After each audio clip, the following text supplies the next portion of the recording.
Search कैसे करेंगे। आप लिखेंगे नाइल कंसल्टेंट, ये जी निकला है नाइल कंसल्टेंट। हमारे फेसबुक पेज भी है, गूगल पेज भी है और हमारी वेबसाइट भी है।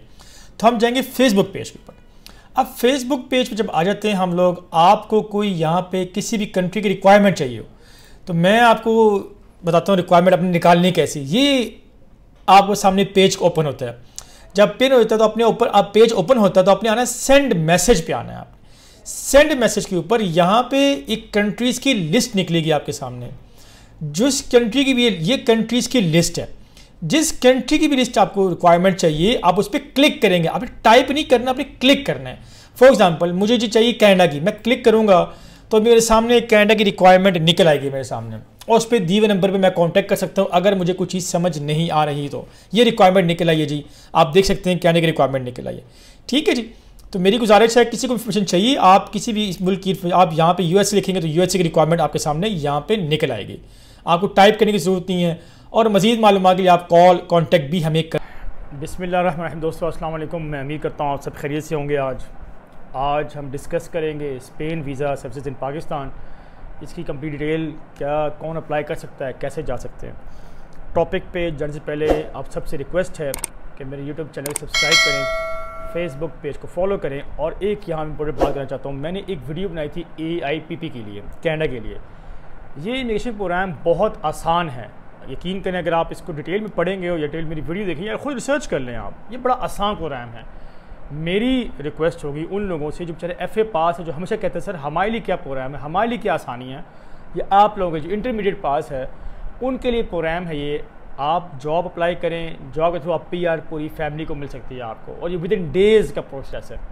तो मेरी रिक्वेस्ट होगी खुद अप्लाई करें, हमारी सर्विस ले जाते हैं, हम हाजिर हैं उसके लिए। दोस्तों आपको पता है कि शेंजन का पिछले साल फरवरी मार्च के दरमियान बंद हो गया था और यही सुनने में आता है कि आज ओपन हो रहा है, कल हो रहा है, आज हो रहा है, कल हो रहा है। और वक्तन फ़क्तन जो भी लेटेस्ट अपडेट होती थी मैं साथ साथ अपनी वीडियोस बना के आपको अपलोड करता था। अब अच्छी न्यूज़ जो ये आ गई है कि जिस स्पेन ने पहला स्टेप लिया है वीज़ा ओपन करने का, और मुझे उम्मीद है चलो बाकी एम्बेसीज, बाकी जो है ममालिक, वो भी जब उनको गवर्नमेंट अप्रूवल देगी ओपन करने के पाकिस्तान में तो वो भी ओपन करेंगे अपना वीज़ा सर्विसेज। स्पेन एक टूरिस्ट मुल्क है, आपको पता है बार्सिलोना, मैड्रिड, ये बड़ा मशहूर इनकी सिटीज़ हैं दुनिया के अंदर। हमारे पाकिस्तानी मिनी पाकिस्तान बना के बैठे हुए बार्सिलोना के अंदर। आप देखिए बार्सिलोना चक्कर लगे आप लोगों का तो देखिएगा आपको पाकिस्तानी बहुत मिलेंगे आपको। उन्होंने अपनी मार्केट, अपनी बाज़ार बनाई हुई है, पाकिस्तान में आ गए, गली महल्ले में घूमे पाकिस्तान के। तो उस सेंस में हमारे पाकिस्तान स्पेन के साथ काफ़ी अच्छे रवाबत हैं, रिलेशन है हमारे उनके साथ। स्पेन बड़ा मुल्क है, बहुत डेवलप्ड कंट्री है, इकोनॉमिकली बहुत वो स्ट्रॉन्ग है इस मामले में। उनकी पाकिस्तान में एक एम्बेसी है और काउंसिल जनरल इनका बैठता है कराची के अंदर। अब स्पेन ने क्या क्या उन्होंने टूरिस्ट कैटेगरी ओपन कर दी है और इनके वर्क परमिट जो है स्पेन से D कैटेगरी वो भी ओपन है, लॉन्ग स्टे और D कैटेगरी जो है वो भी ओपन है इनका। यहाँ पे एक चीज़ जो बड़ी क्लियरली बताना चाहता हूँ, यहाँ पे इन्होंने सिर्फ ये बोला है जो वैक्सीनेटेड लोग स्पेन इंटर हो सकेंगे। अगर आपने वीज़ा अप्लाई करना है, वीज़े के लिए आपको वैक्सीनेशन की सर्टिफिकेट की ज़रूरत नहीं है, बट यस अगर आप मेडिकल फिटनेस सर्टिफिकेट और PCR टेस्ट करवाना चाहें तो आप दिलवा सकते हैं। बट अभी फ़िलहाल कंप्लीट इंफॉर्मेशन कहीं पे मेंशन नहीं है। मैं सिर्फ आपको उनकी जो जहाँ की न्यूज़ मिली है वो सिर्फ उनकी ड्रॉप बॉक्स से मिला है। उनकी वेबसाइट पे स्पेनिश एम्बेसी की वेबसाइट पे से कुछ भी नहीं है, उनकी ट्विटर के अकाउंट में से कुछ भी नहीं है, उनकी ministry of foreign affairs Spain उनकी वेबसाइट पे से कुछ भी नहीं है। बट हमने आज कॉल की BSL में, उन्होंने कहा जी कि बिल्कुल ओपन हो चुका है। 14 जून से आप अपने केसेस जो है वो अप्लाई कर सकते हैं, अपॉइंटमेंट भी इनकी ओपन हो चुकी है। तो मेन जो मैं एक चीज़ कहना चाहता हूँ कि वीज़ा अप्लाई करना है, बिल्कुल इनकी रिक्वायरमेंट्स बड़ी सिंपल है। जो बाकी ममालिक की रिक्वायरमेंट है, सोर्स ऑफ इनकम क्या है आपका। फॉर एग्जांपल अगर आप बिजनेसमैन हैं तो आपके NTN हैं, टैक्स रिटर्न्स हैं, 6 मंथ की बैंक स्टेटमेंट है, तो वीज़ा लगे उनके पासपोर्ट, उनकी कॉपीज़ हैं, पासपोर्ट की कॉपीज़ हैं, FRC हैं, MRC है, आपकी वो पिक्चर है और बैंक सर्टिफिकेट का नाम नहीं याद आ रहा मुझे इस टाइम, बैंक जो है वो सर्टिफिकेट चाहिए होगा आपको उसके साथ। इसी तरह बैंक बैलेंस कम से कम मैं जो राउंड फिगर में कहता हूँ बैंक बैलेंस कम से कम आपके पास 10 से 15 लाख रुपए एवरेज बैलेंस होना चाहिए। जितना ज़्यादा होगा उतना आपको बेनिफिट मिलेगा, क्योंकि कोविड के हालात की वजह से जो चीज़ें हैं, फॉर एग्जांपल जो होटल पहले $100 का था, अब वो $200 हो गया होगा, तो इसलिए बैंक बैलेंस आपको ज़्यादा देना पड़ेगा। मेरी एक और रिक्वेस्ट उन लोगों से होगी जो लोग खुद अप्लाई करना चाहते हैं, आपने स्पेन को ओपन करना है अपने गूगल के अंदर, देखें ना रिस्ट्रिक्शंस कहाँ पे हैं और कहाँ पे रिस्ट्रिक्शंस नहीं हैं। तो आपने टूरिस्ट स्पॉट्स जो है वो देखने के वो ओपन है या नहीं। वो हम जब ट्रैवल प्लान देते हैं तो हम पहले उन कंपनीज को उनको कांटेक्ट करते हैं जी, जो रिस्ट्रिक्शंस जहाँ पे नहीं है उनका प्लान दिया जाए हमें, ठीक है जी। आपने वो चीज़ लाजमी चेक करनी है।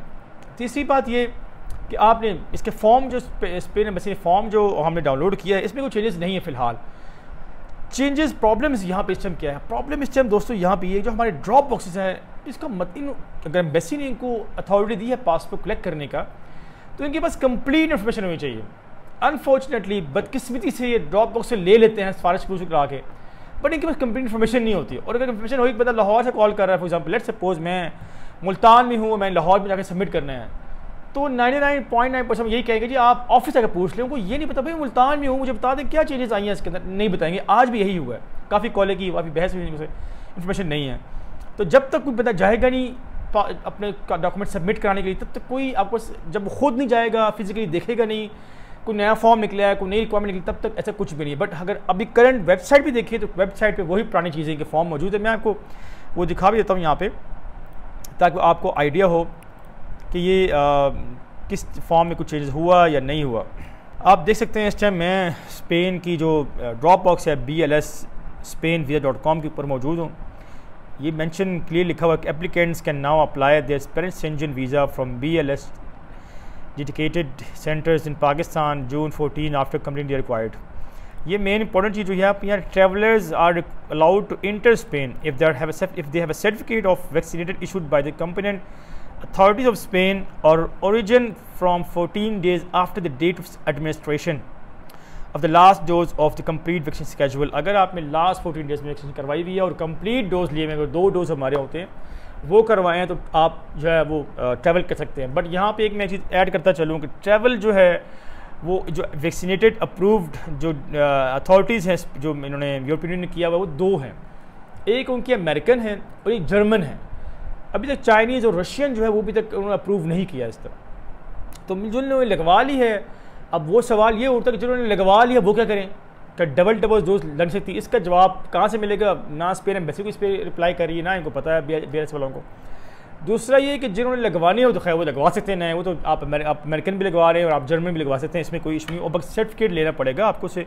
मैंने सर्टिफिकेट कैसे लेना है, मैंने एक ऑनलाइन वीडियो बनाई थी कि आप नादरा से 100 रुपये देकर अपना ऑनलाइन सर्टिफिकेट निकलवा सकते हैं, या आप अभी वीडियो आप देख रहे होंगे साइट पे, आप देख सकते हैं, इसको आप चला सकते हैं। अच्छा, इसमें एक और चीज़ यहाँ पे है, इन्होंने यहाँ मेंशन किया हुआ है the vaccinated accepted shall be those authorized by the European medicine agency और those that have complete WHO world health organization emergency use process. अच्छा, वैक्सीनेशन कौन सी वाली हैं? Pfizer, biotech, Moderna, AstraZeneca, Johnson and Johnson. ये Moderna Pakistan में नहीं है, ये फाइजर बायोटेक वो मौजूद है, एस्ट्राजेनेका मौजूद है, जॉनसन वो लिमिटेड तादाद में है, साइनोवैक एंड साइनोफार्म ये भी पाकिस्तान में मौजूद है इस टाइम। ये लोग जो लोग 12 साल से ऊपर के हैं वो वैक्सीनेशन लगवा सकते हैं। इसे भी लिखिएगा कि all passengers arriving in Spain by air or sea including those transit and children under 6 of age must complete health control form before their departure. Health control form जो है मैंने यहाँ पे निकाला है जी, ये है हेल्थ कंट्रोल फॉर्म। ये कंप्लीट आपने पढ़ लेना है कि इसमें क्या क्या है और क्या फिल करना है, क्या फिल नहीं करना। ये इसका मैं कोशिश करूँगा मैं आपको इसकी जो है ना वो डिस्क्रिप्शन में इसका लिंक डाल दूँ। ये शेंजन वीज़ा है जी, ये फॉर्म है जो कि मुझे अभी तक वैसे चेंजेस नज़र नहीं आई। मोस्टली शेंजन कंट्रीज़ ने अपना फॉर्म चेंज कर लिया था कोविड से पहले ही, बट इसके अंदर अभी तक ऐसा चेंज नज़र नहीं आ रहा।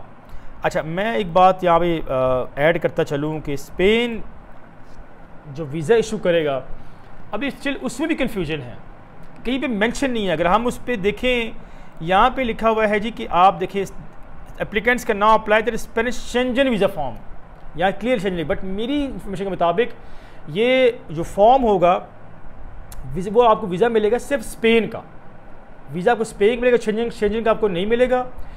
इसलिए नहीं मिलेगा क्योंकि अभी तक शेंजन के कुछ आपस में बॉर्डर्स क्लोज हैं कि अभी तक आपस में, तो वो सी कैटेगरी जो है वो टूरिज्म वीज़ा आपको देगा। अब यहाँ पे एक और क्लैरिफिकेशन करनी चाहिए इनको। क्लैरिफिकेशन ये करनी चाहिए कि जो वीज़ा इशू होगा उसकी पहले ड्यूरेशन थी वो 45 डेज़ का होता था, स्टे वो देते थे 10 डेज़, 15 डेज़, 20 डेज़, 1 मंथ का। अब क्या होगा, क्या स्टेट बढ़ेगा इसका, क्या ड्यूरेशन ऑफ इसका वैलिडिटी बढ़ेगी? मेरे ख्याल के मुताबिक ये बढ़ाएंगे, कम से कम 6 मंथ की वैलिडिटी देंगे और duration of stay minimum 1 month देंगे। बट ये कन्फर्मेशन कब होगी? जब वीज़ा अप्लाई होगा, जब वीज़ा लगना स्टार्ट होंगे। दूसरी मेन पॉइंट यहाँ पता चला, कुछ लोग ने पासपोर्ट पहले जमा करवाए हुए थे स्पेन एम्बेसी के अंदर और वो वेट कर रहे थे क्योंकि हमें रिस्पॉन्स है। ऑल द स्पेन एम्बेसी ने कहा था जी कि जिन्होंने पासपोर्ट अपना कलेक्ट बैक लेना है, अपना विड्रॉ केस करवाना है, वो हमें ईमेल करके करवा सकता है। कुछ लोगों ने करवाया और कुछ लोगों के वीज़ा लगे भी, इमरजेंसी वीज़ा लगे भी हैं। कुछ हमने आपको हमारे पेज पे कुछ वीज़ा लगे भी थे, मौजूद भी थे, इटली के और स्पेन के लगे भी थे। अब भी यही होगा कि एम्बेसी कहेगी हाँ जी आपने वेट करना है, तो अगर आपने न्यू एप्लीकेशन डाल ली है प्लीज़ विड्रॉ करें, अपना न्यू एप्लीकेशन लेकर दोबारा आ जाएँ। इन चीज़ पे भी ये क्लिफिकेशन बाकी है। जब तक ये चीज़ें लोग वहाँ पर नहीं जाएंगे, जब तक कि लोगों के कोई आना जाना स्टार्ट नहीं होगा, तब तक क्लिफिकेशन ये जो डेडलॉक है ये प्रॉब्लम रहेगी। इसका खुलासा ये है कि स्पेन ओपन हो चुके हैं, वीज़ाज़ अप्लाई करे जाते हैं क्योंकि टूरिज़म इस टाइम समर वेकेशन चल रही हैं। इस टाइम दुनिया के अंदर ज़्यादातर ममालिक चाह रहे हैं कि हमारे टूरिज़म आए। स्पेन जो है ना, पाकिस्तान से बहुत से लोग स्पेन जाते हैं टूरिज़म के लिए। तो मैं उम्मीद करता हूँ बाकी ममालिक में जल्दी खुलेगी। इसका एंड आज यही कहूँगा कि स्पेन ओपन हो चुका है जी। आप अप्लाई करें फैमिली के साथ, सिंगल, इससे कोई फ़र्क नहीं पड़ता कि आप किसके साथ जा रहे हैं। इससे फ़र्क ये पड़ता है कि डॉक्यूमेंट्स कंप्लीट होने चाहिए आपके पास। इससे रेलिवेंट कुछ सवाल है। हाँ, हम स्पेन हमने भी स्टार्ट कर दिया, ट्यूसडे से पहले केस लेना स्टार्ट करेंगे इंशाल्लाह हम लोग। जो हमारी सर्विसेज हैं बिल्कुल आप उस पर कॉल करके आप इन्फॉर्मेशन ले सकते हैं और कमेंट करके भी हम सवाल पूछ सकते हैं। इससे रेलिवेंट कोई भी क्वेश्चन हो तो पसंद से पूछ सकते हैं। तब तक के लिए